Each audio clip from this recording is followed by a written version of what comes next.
بسم اللہ الرحمن الرحیم۔ السلام علیکم۔ آپ دیکھ رہے ہیں ٹی ڈی پی اینالیٹیکا۔ حکومت جو مرکز میں آج بیٹھی ہے، ایک طرف تو ان کی ہمت نہیں پڑتی، حوصلہ نہیں ان کو ملتا کہ یہ الیکشن میں جا سکیں، اور الیکشن کا کب تک الیکشن سے بھاگتے رہیں گے، وہ بھی مجبوری کہ بالآخر کسی نہ کسی وقت تو کرانے پڑیں گے۔ چنانچہ سیاسی میدان صاف رکھنے کے لیے کہ کسی وقت بھی اگر الیکشن کروانے پڑ جائیں تو صرف ایک ہی خطرہ جو ان کے سر پہ منڈلا رہا ہے وہ ہے عمران خان، جس سے وہ چھٹکارا پانا چاہتے ہیں۔ عمران خان کو اریسٹ کرنے کی خبریں کافی زور شور سے ان دنوں سنی جا رہی ہیں، کافی ساری قیاس آرائیاں، اور شاید کل رات اریسٹ کر ہی لیا جاتا فواد چودھری کے اریسٹ کے بعد، جبکہ پی ٹی آئی کے تمام ورکر بہت بڑی تعداد میں وہ زمان پاک پہنچ گئے اور وہاں پہ انہوں نے اس چیز کا عہد کیا کہ ہم اپنے لیڈر کے قریب نہیں آنے دیں گے کسی کو۔ تو لازماً حکومت نے سوچا ہوگا کہ وہاں پہ کوئی حالات بگڑ نہ جائیں، کوئی کیجولٹیز نہ ہو جائیں، کوئی بے گناہ لوگ نہ مارے جائیں، تو شاید وقتی طور پر ٹل گیا، لیکن یہ لوگ کتنے دنوں تک کب تک بیٹھے رہیں گے وہاں پہ۔ اب چیز یہ ہے کہ اگر آپ عمران خان کو پکڑ کے جیل میں ڈال دیتے ہیں تو اس سے کیا مسئلہ حل ہو جائے گا؟ جیل میں آپ کب تک رکھیں گے؟ اس کا جرم کیا ہے؟ کیا اس نے ایسا کون سا جرم کر دیا ہے جو اس کو آپ جیل میں ڈال کے تو پھر بھول جائیں گے کہ وہ پڑا رہا ہے وہاں پہ؟ ایسا کوئی اس نے کام کیا نہیں۔ نتیجہ یہ کہ یا کسی وقت نکالنا پڑے گا، یا پھر وہاں پہ وہی کام کہ جیل میں کوئی ایسا عمل کرتے جائیں جس سے کہ بالآخر زندگی ختم کر دی جائے، جو میں سمجھتا ہوں کہ ان کے لیے مشکل نہیں، کیونکہ جب پہلے لوگوں کو مارنے کے بعد کوئی پکڑ نہیں، کسی کو کوئی سزا نہیں، جو ان کے خلاف تحقیقات وغیرہ کرتے رہے، جو ان کے گواہ تھے مقدموں میں، ان کو ختم کر دیا، تو اس پہ کوئی کسی نے پوچھا نہیں، کوئی سزا نہیں، تو پھر لازماً یہاں بھی عمل ہو سکتا ہے۔ اس وجہ سے ایک بہت ہی تکلیف دہ ماحول ہے اس وقت، اور بہت پریشانی ہے عوام میں بھی، اور ان چیزوں کی وجہ سے زندگی جو ہے بالکل ایک جمود کا شکار ہے۔ کوئی ایکٹیویٹی اس طرح کی نہیں رہی، کوئی خوشی نہیں رہی زندگیوں میں کہ انسان سوچے کہ آپ کوئی لائف کو اچھی طرح گزار رہے ہیں، بلکہ ہر آئے دن ایک فکر ہے، ایک پریشانی ہے کہ یہ ملک کس ڈائریکشن میں جا رہا ہے۔ آج جمعرات کو ڈاکٹر الوی پریزیڈنٹ پاکستان یہ عمران خان کو بھی ملے، اور اس کے بعد انہوں نے میڈیا سے بھی بات چیت کی، اور انہوں نے اسی چیز کو ایڈریس کیا۔ انہوں نے کہا کہ اگر عمران خان جو کہ اس وقت چیئرمین ہے تحریک انصاف کے، اگر ان کو اریسٹ کیا گیا تو پبلک کا ریئیکشن بڑا سوئر ہوگا، پبلک ریئیکشن آئے گا بہت زیادہ۔ یہ ان کی اسیسمنٹ ہے، میں نہیں کہہ سکتا کہ باقی ریئیکشن اتنا سوئر آتا ہے یا نہیں آتا، کیونکہ مجھے بار بار خیال آتا ہے کہ گولی چلائی گئی عمران خان پہ، تو اپنی طرف سے تو حکومت نے یا جو بھی لوگ ملوث تھے انہوں نے تو اپنی طرف سے اس کو قتل کر دیا تھا۔ آپ کو یاد ہوگا کہ شہباز شریف ایک اس واقعے کے فوراً بعد ایک دن یا اسی دن ہی غالباً وہ ایک جگہ تقریر کر رہے تھے، ایڈریس کر رہے تھے، تو انہوں نے اسی بات پہ کہا کہ دیکھیں اس کا عمران خان کا پوسٹ مارٹم بھی نہیں کرایا۔ یعنی ان کے ذہن میں غالباً یہ تھا کہ مار دیا ہم نے، اب اس کا پوسٹ مارٹم ہونا ہے، وہ تو قدرت نے بچا لیا۔ لہذا یہ تو مطلب میں اس ریئیکشن کی بات کر رہا تھا کہ اگر انہوں نے اپنی طرف سے اس کو مار دیا اور پبلک میں کوئی بہت بڑا ریئیکشن نہیں ہوا، تو حکومت لازماً اس چیز کا اس سے انکریج ہوگی، اس سے ان کو حوصلہ بڑھے گا کہ بھئی یہ کام کر سکتے ہیں۔ لیکن ڈاکٹر الوی نے یہ کہا کہ بہت بڑا ریئیکشن آئے گا پبلک کی طرف سے۔ یہ ریئیکشن تو آج ابھی اس کو اگر پکڑنے کی خبر ہے کہ جی اس کو اریسٹ کیا جائے، تو اس پہ ریئیکشن تو نظر آتا ہے کہ لوگ اس کو، اور لوگوں کے جو انٹرویو وغیرہ لیے گئے ہیں وہ اس میں بات کر رہے ہیں، وہ کہتے ہیں کہ جی ہم جان دے دیں گے لیکن عمران خان تک نہیں ان کو پہنچنے دیں گے۔ تو ہو سکتا ہے کہ ریئیکشن آئے۔ اب یہ جو سٹیٹمنٹ انہوں نے دی ہے، یہ لازماً ان کو بھی ایک پریشانی فکر ہوگی اس بات کی کہ ایک لیڈر ہے اور خاص طور پہ پی ٹی آئی سے ان کا بھی تعلق ہے، تو وہ نہیں چاہیں گے کہ اس طرح کی کوئی حرکت کی جائے، حکومت کو کرے، لہذا وہ ایک وارن کر رہے ہیں، حکومت کو وارننگ دے رہے ہیں کہ یہ جو سچویشن ہے، جو صورتحال ہے، یہ بہت بگڑ گئی ہے، اس میں کسی نہ کسی طرح بات چیت ہونی چاہیے، معاملات کو سلجھا لینا چاہیے۔ اور انہوں نے پھر یہ بھی کہا کہ عمران خان کی طرف سے رکاوٹ نہیں ہے، وہ بات چیت کرنا چاہتے تھے لیکن حکومت کی طرف سے کوئی انکریجمنٹ نہیں، کوئی انٹرسٹڈ نہیں، لہذا بات چیت نہیں ہو سکی۔ انہوں نے اس معاملے میں ایک تو مکمل طور پہ حکومت کو ہی مورد الزام ٹھہرایا، اور دوسرا انہوں نے یہ بھی کہا کہ اگر کسی کا یہ خیال ہے کہ عمران خان کو مائنس کر کے، یعنی -1 والا فارمولا جو غالباً لگتا ہے کہ اس وقت کے جو ارباب اختیار ہیں انہوں نے سوچا ہوا ہے، تو انہوں نے کہا کہ نہ پہلے کبھی کامیاب ہوا ہے نہ اب ہوگا۔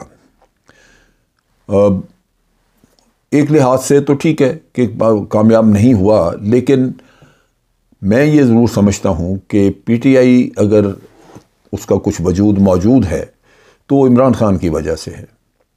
وہاں -1 کا مطلب یہ ہے کہ ٹرمائل تو ہو سکتا ہے وقتی طور پہ، لیکن پی ٹی آئی جو ہے وہ ڈس انٹیگریٹ ہو جائے گی، اس کا وہ اکٹھا رہنا اس کے لیے انتہائی ضروری ہے کہ عمران خان ان کے اوپر ان کے چیئرمین کے طور پہ یا ان کے صدر کے طور پہ موجود رہے۔ بہرحال انہوں نے جو کچھ بھی کہا وہ اس لحاظ سے تکلیف دہ بھی ہے کہ وہ محسوس کرتے ہیں کہ آج ارباب اختیار پوری طرح سیریس نہیں ہیں کہ وہ اس سچویشن کو سلجھائیں۔ سلجھانا کیا؟ اب بات چیت میں بھی دیکھ لیں کہ بات چیت عمران خان کرنا چاہتا ہے، لیکن بات چیت کے لیے کیا نکات، کیا گراؤنڈ ہوگی؟ اگر حکومت میں بیٹھے یہ لوگ کہیں کہ بھئی ہم نے جو اپنے کرپشن کے کیسز ویسز سارے نپٹا لیے، ختم کر دیا، اب اس کی کوئی بات نہیں، وہ ختم اور ختم، تو کیا عمران خان کے پاس ایسا اخلاقی جواز ہوگا کہ وہ اس چیز پہ سمجھوتا کر لے؟ کیونکہ اس کی تو ساری سیاست جو تھی وہ یہی تھا، رول آف لا اور کرپشن کے اگینسٹ اس کا جہاد۔ سو دو گروپوں کا آپس میں آئیڈیالوجی کا، سوچ کا، ان کے اعمال کا بہت بڑا فرق ہے، اور ان کو پی ڈی ایم کو چاہیے ایک کھلا میدان جہاں وہ اپنے ہاتھ رنگ سکیں، جو جی چاہے کریں، لوٹ مار، ہر طرح کی، کوئی پوچھنے والا نہ ہو۔ لہٰذا ان کو تو عمران خان نظر نہیں آنا چاہیے کہیں قریب، سو وہ لازماً چاہیں گے کہ یہ موجود نہ ہو۔ اب یہاں پہ صدر مملکت نے یہ بھی کہا کہ اسٹیبلشمنٹ وغیرہ سے ان کا کوئی رابطہ نہیں، کچھ نہیں، کیونکہ اسٹیبلشمنٹ جو ہے وہ بھی یہ کہہ رہی کہ جی ہم اس معاملے میں دخل نہیں دینا چاہتے، آپ کی سیاست آپ جانیں۔ اور ویسے بھی میں سمجھتا ہوں کہ تمام پولیٹیکل پارٹیز کو یہ ذہن میں رکھنا چاہیے کہ اسٹیبلشمنٹ یعنی آرمی ہمارا ایک قومی ادارہ ہے، اس کو سیاست میں نہ گھسیٹا جائے، سیاست میں ان کو نہ انکریج کیا جائے، نہ لایا جائے، تو وہ ان کے لیے بہتر ہے، سب کے لیے بہتر ہے، ملک کے لیے بہتر ہے۔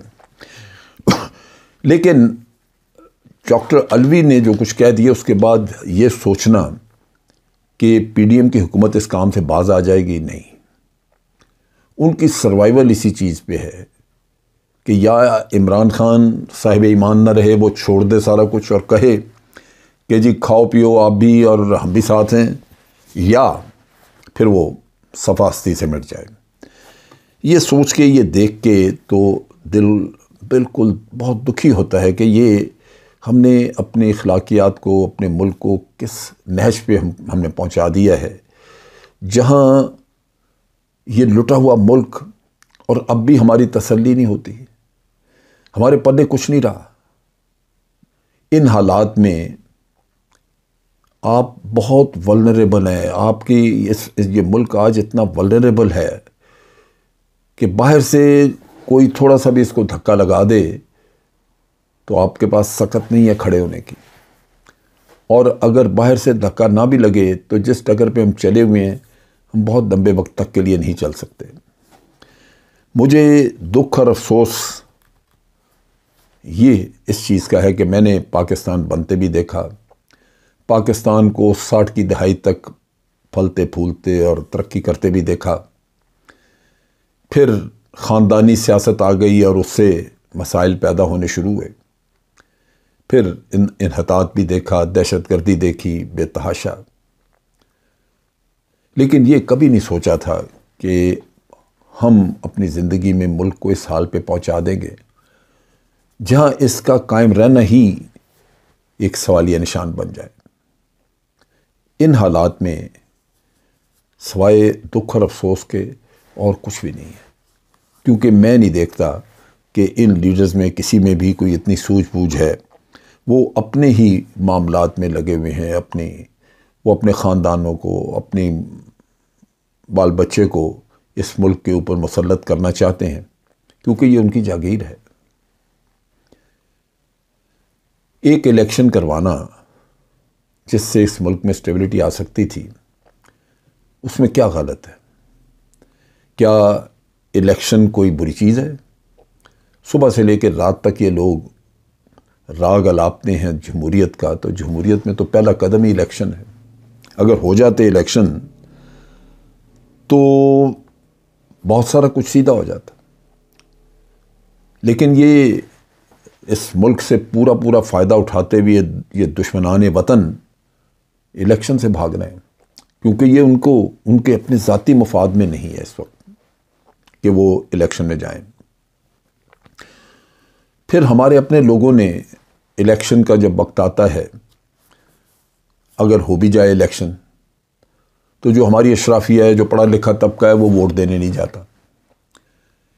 انہی چیزوں کی وجہ سے، اور یہ جو سرمایہ دار ہیں، انہوں نے خرید و فروخت جو ووٹ کو کی، اس لوٹ مار کے ہاتھوں ہمارے اوپر یہ مسلط ہو کے رہ گئے، زرداری اور نواز شریف اور شہباز شریف اور یہ اور وہ.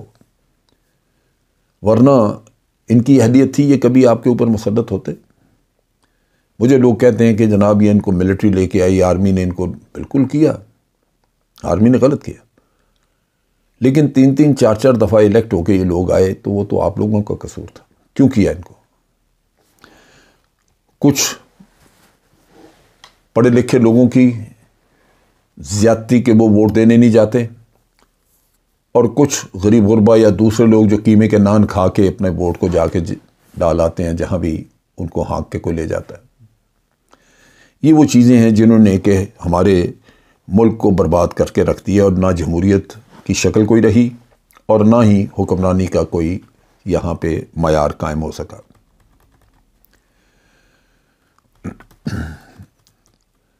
اب ہے کیا ہمارے پلے؟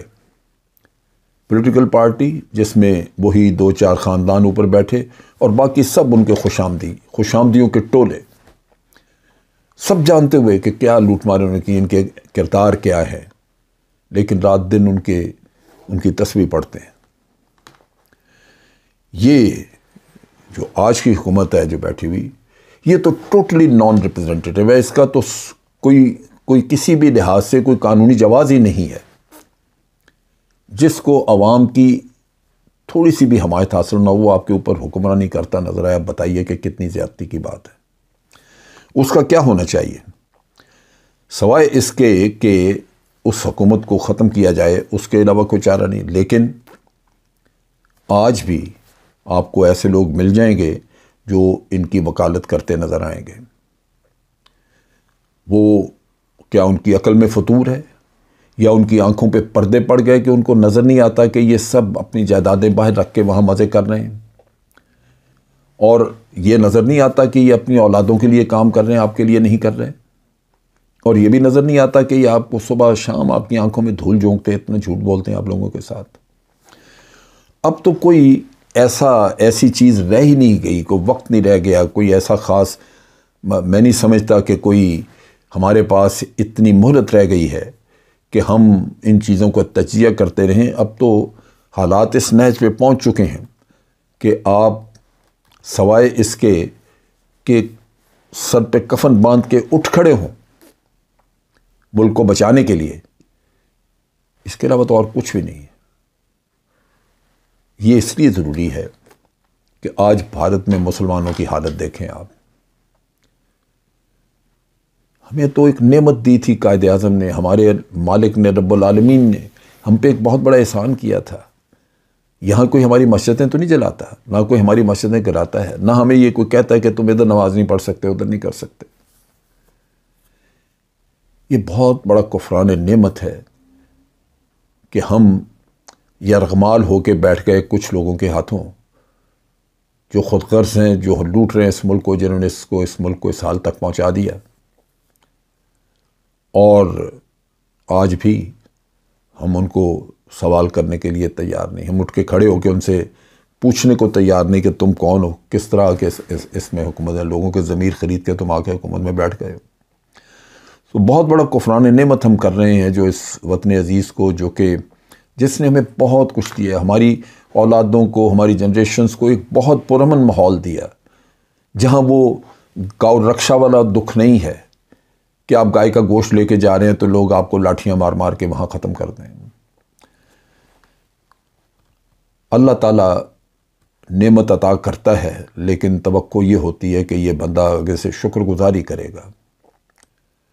شکر گزاری بالکل اسی طرح ہے کہ آپ شکر گزاری صرف منہ سے اللہ تعالیٰ تیرا شکر، یہ ایک اظہار ہے، لیکن اصل شکر گزاری اس کے بعد ہے کہ آپ کے عمل سے نظر آئے، آپ کے اعمال سے نظر آئے کہ آپ نے واقعی اس نعمت خدا بندی کی قدر کی تھی جو اللہ تعالیٰ نے آپ کو عطا کی تھی۔ قدر کرنے کا مطلب یہ ہے کہ اس کو ہر آئے دن پہلے سے بہتر بنایا جائے۔